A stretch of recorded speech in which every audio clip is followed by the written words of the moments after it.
ഞാൻ പിന്തുണച്ചാലേ KDF-ന് മന്ത്രിസഭ ഉണ്ടാക്കാൻ സാധിക്കുമെന്ന് എനിക്ക് നന്നായിട്ട് അറിയാം. ചെറുപ്പം മുതൽ പ്രവർത്തിച്ചു പോകുന്ന പ്രസ്ഥാനത്തിന്റെ കൂടെ നിൽക്കാൻ എനിക്ക് സന്തോഷമേ ഉള്ളൂ. പക്ഷെ ഒരു ഡിമാൻഡ് ഉണ്ട്. ആഭ്യന്തരം എനിക്ക് കിട്ടണം.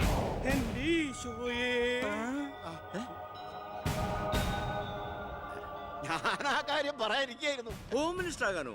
അത് നടപ്പില്ല. മന്ത്രി ആകണമെങ്കിലേ വകുപ്പിനെ കുറിച്ച് അറിയണം, പ്രവൃത്തി വരികയോ വേണം. ആരതൊക്കെ പഠിച്ചിട്ട് ഇവിടെ മന്ത്രിയാണത്? ദിവാരേട്ടൻ ഗതാഗത മന്ത്രിയായിട്ട് ഇരുന്നിട്ടില്ലേ? പണ്ടങ്ങോ ബസ്സിൽ കയറിയതാണോ പ്രവൃത്തി പരിചയം? വണ്ടി ഓടിക്കാൻ അറിയോ ദിവാരേട്ടന്? വേണ്ട. ആക്സിലേറ്റർ ക്ലച്ചും ബ്രേക്കും തിരിച്ചറിയോ? ഇല്ല. ഇതായിരിക്കണേ കിഴിപ്പുള്ളി സാറ്. പണ്ട് വിദ്യുച്ഛക്തി വകുപ്പ് കൈകാര്യം ചെയ്തിരുന്ന ആളല്ലേ? ഒന്ന് ചോദിച്ചോട്ടെ, ഈ വിദ്യുച്ഛക്തി എങ്ങനെ ഉണ്ടാക്കുന്നേ? അത് വെള്ളത്തിന്ന് ആണോ? പിന്നെന്താ വെള്ളത്തിൽ തൊട്ട ഷോക്ക് അടിക്കാത്ത? അതൊക്കെ എന്തിനാ നമ്മൾ അറിയുന്നേ?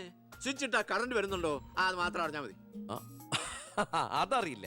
യവൻ പറയുന്നതിലും കാര്യമുണ്ടെന്നേ, പിന്നെന്താ ഷോക്ക് അടിക്കാത്ത?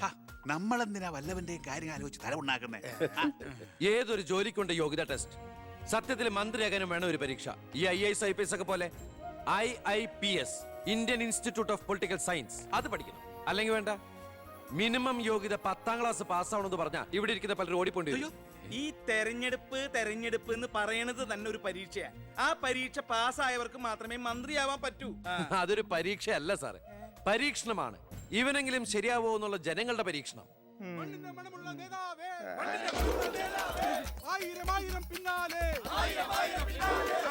മതി, ഇനി നിങ്ങൾ ഇവിടുന്ന് ജൈവിച്ചോ. ഞാൻ പറയാതെ ആരും നിർത്തരുത്. മണമുള്ള നേതാവേ, ആയിരം ആയിരം പിന്നാലെ. എന്തിനാ ഇങ്ങനെ ഓരോന്നിനെ സൃഷ്ടിക്കണേ? അപ്പൊ സാറേ, എന്റെ കക്ഷി മത്സരിച്ച 3 സീറ്റിലും ഞങ്ങൾ വിജയം കണ്ടെത്തി കഴിഞ്ഞു. ഇവരുന്ന മന്ത്രിസഭയിൽ ആഭ്യന്തരം തന്നെ പിടിക്കാനാണ് എന്റെ തീരുമാനം. എങ്കിലും ഞാൻ ഇറങ്ങാണ്. അയ്യോ പോകല്ലേ, നമുക്ക് ചർച്ച ചെയ്യാം. എന്റെ തീരുമാനത്തിൽ മാറ്റൂല. ഇല്ലെങ്കിൽ വീണ്ടും ഒരു ഇലക്ഷൻ നേരിടാൻ അല്ല, തയ്യാറല്ല. ഞാൻ പറയുന്നു കേക്ക്. തിരക്ക് വേണ്ട, നിങ്ങൾ സമയമെടുത്ത് ആലോചിച്ചിട്ട് മതി. അവൻ പറഞ്ഞതിൽ ഒരു തെറ്റുമില്ല. ആഭ്യന്തരം അവന് തന്നെ കൊടുക്കണം. ആഭ്യന്തരം വിട്ടിട്ട് കാലിരിക്കില്ല. അഭ്യന്തരം എന്ന് പറയാൻ തനിക്ക് എന്ത് യോഗ്യതയാണോ ഉള്ളത്? മന്ത്രിസഭ ഉണ്ടാക്കാൻ അവൻ വേണം. കൃഷ്ണകുമാർ, തനിക്കറിയോ? എന്നെ ഒന്നും വന്നേ.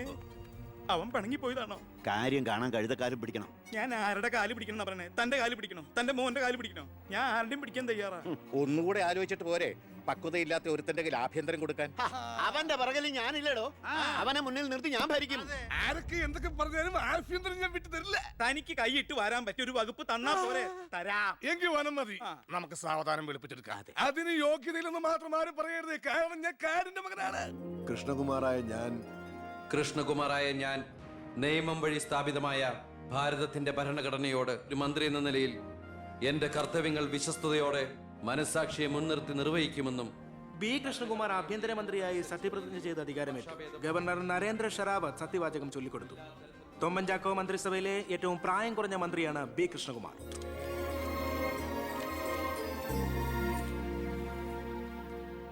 പുരകത്തുമ്പോൾ വാഴ വെട്ടുന്നു എന്ന രീതിയിലല്ലേ ഭൂരിപക്ഷം തികയ്ക്കാൻ ബുദ്ധിമുട്ടിയ KDF-ൽ നിന്നും നിങ്ങൾ ആഭ്യന്തരമന്ത്രി സ്ഥാനം വില പറഞ്ഞു വാങ്ങിച്ചത്? എനിക്ക് കിട്ടിയ അവസരവും ഉപയോഗിച്ചു എന്നുള്ളത് ശരിയാണ്. അത് പക്ഷേ എന്റെയും കുടുംബത്തിന്റെയും സാമ്പത്തിക ഭദ്രത അരക്കെട്ടുറപ്പിക്കാനോ അധികാര ദുർവിനിയോഗത്തിനോ അല്ല, മറിച്ച് എനിക്ക് കിട്ടിയ ഈ അധികാരം ജനനന്മയ്ക്കായി വിവേകത്തോടെ ഉപയോഗിക്കാനാണ്. അച്ഛനെതിരെ മത്സരിച്ചപ്പോഴുണ്ടായ മാനസികാവസ്ഥ? ഞാൻ അച്ഛനെതിരായിട്ടല്ല, അച്ഛന്റെ രാഷ്ട്രീയ നയങ്ങൾക്കെതിരെയാണ് മത്സരിച്ചത്. രാഷ്ട്രീയം വ്യക്തിനിഷ്ഠമല്ല. അച്ഛനെ തോൽപ്പിച്ചപ്പോൾ എന്തു തോന്നി? ഞാനല്ലോ തോൽപ്പിച്ചത്, ജനങ്ങളല്ലേ. രാഷ്ട്രീയക്കാർ കൊള്ളരുതായ്മ കാണിച്ചാൽ വോട്ടിങ്ങിലൂടെ പുറത്താക്കാൻ ജനങ്ങൾക്ക് അവകാശമുണ്ട്. അപ്പോൾ താങ്കളുടെ അച്ഛൻ ശ്രീ ബാലഗംഗാധരൻ മേനോൻ ഒരു കൊള്ളരുതാത്തവരും അഴിമതിക്കാരും ഒക്കെ ആണെന്നാണോ ബഹുമാനപ്പെട്ട മന്ത്രി പറയുന്നത്? ഞാനൊരു വ്യക്തിയല്ല ഉദ്ദേശിച്ചത്. അച്ഛൻ കുറ്റവിമുക്തനാണെന്ന് തെളിയിക്കപ്പെട്ട താങ്കൾ ഈ മന്ത്രിസ്ഥാനം ഒഴിഞ്ഞ് അദ്ദേഹത്തിന് വീണ്ടും ഒരു അവസരം നൽകുമോ?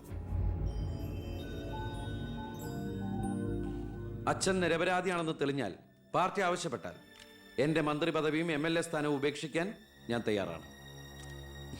കുറച്ച് സമയം, ഒരുപാട് കാര്യങ്ങൾ. അപ്പോ നമുക്ക് വീണ്ടും കാണാം.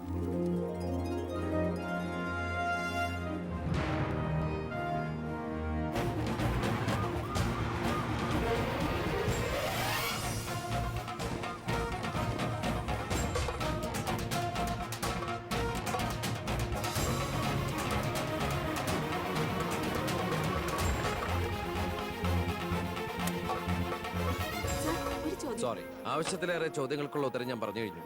ഇനിയും ആവർത്തിച്ചാൽ വെറും വാചക കസർത്ത് നടത്തുന്ന ഒരു ഹോം മിനിസ്റ്ററായി പോകും ഞാൻ. പ്ലീസ് പ്രവർത്തിച്ച് കാണിക്കാനുള്ള സാവകാശം തരൂ.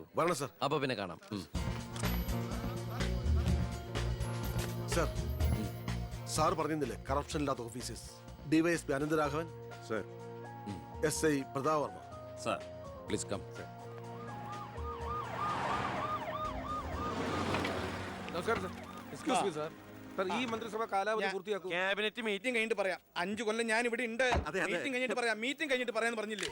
എന്റെ പേഴ്സണൽ പ്രൊട്ടക്ഷൻ വിങ് എന്ന പേരിൽ സാറും സാറിന്റെ ഗ്രൂപ്പും എന്നോടൊപ്പം ഉണ്ടാവണം സർ. അത് പക്ഷെ എന്നെ പ്രൊട്ടക്ട് ചെയ്യാൻ വേണ്ടിയിട്ടല്ല, ഈ നാടിനെ പ്രൊട്ടക്ട് ചെയ്യാൻ എനിക്ക് നിങ്ങൾ ആവശ്യമാണ്. എന്നെക്കാൾ ഉയർന്ന റാങ്കുള്ള എനിക്ക് കമ്മ്യൂണിക്കേറ്റ് ചെയ്യാൻ എളുപ്പം സാറുമായിട്ട്. പണ്ട് ലാത്തി ചാർജുകൾക്കിടയിൽ സാർ പലവട്ടം എന്നെ ലാത്തിയുമായിട്ട് പരിചയപ്പെട്ടിട്ടില്ലേ സാർ? അതല്ല സർ, പിന്നെന്താ സാർ? ഒരു റിക്വസ്റ്റ് ഉണ്ട്. യെസ്. സാർ ഇനി എന്നെ സാറേന്ന് വിളിക്കരുത്. ഒരു മന്ത്രിയായെന്ന് കരുതി പെട്ടെന്ന് അപ്പനെ കയറി അവസരപ്പെട്ടാന്ന് വിളിക്കാൻ പറ്റുമോ? ഞാൻ സാറേന്ന് വിളിച്ച് ശീലിച്ചു പോയി. നാവ് അങ്ങനെ വഴങ്ങും സാറേ. ഗുഡ് മോർണിംഗ് ആ അയ്യർ സാർ. ഇവരുടെ പുതിയ പോസ്റ്റിംഗിന്റെ കാര്യം ഞാൻ DGയോട് ഇൻഫോം ചെയ്തിട്ടുണ്ട്. Please take necessary steps. Okay, sir. Okay. Sure, sir. Hello, ഞാൻ പൗത്രനാ. നിന്റെ സത്യപ്രതിജ്ഞ ഞാൻ TV-യിൽ കണ്ടു. ഒരു യുവാവ് ഹോം മിനിസ്റ്ററായിട്ട് നീ ശരിക്കും ഷൈൻ ചെയ്ത് കേട്ടോ. ആരുടെയെങ്കിലും മുമ്പിൽ ഷൈൻ ചെയ്യണമെന്ന ഉദ്ദേശത്തോടെയല്ല ഞാൻ മന്ത്രിയായത്. ആ പിന്നെ ഞാൻ നിന്റെ പെങ്ങടെ പേരിൽ ഒരു എസ്റ്റേറ്റ് വാങ്ങിയില്ലായിരുന്നോ? ഇവിടെ ഇപ്പൊ തേങ്ങയിടിയിൽ നടക്കുക. ഈ ഏരിയയിൽ കള്ളന്മാരുടെ ഭയങ്കര ശല്യം എന്നാ നാട്ടുകാർ പറയുന്നത്. നീ ഒരു 10-20 പോലീസുകാരെ ഇങ്ങോട്ട് ഏർപ്പാടാക്കണം. അവരെ നിക്കട്ടെന്ന് കാവലിന്. അളിയന്റെ തേങ്ങയ്ക്ക് പ്രൊട്ടക്ഷൻ തരാനുള്ളതല്ല കേരള പോലീസ്. അവർക്ക് വേറെ ജോലിയുണ്ട്. മിസ്റ്റർ പൗത്രന് വേറെ എന്തെങ്കിലും പറയാനുണ്ടോ?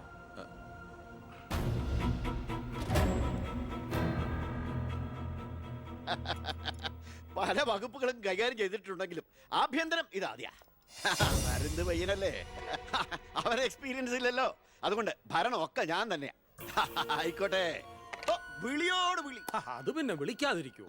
സാറിന്റെ ലേഖനം അപാരം. ഇനി അങ്ങോട്ട് ശുക്രദേശയാ.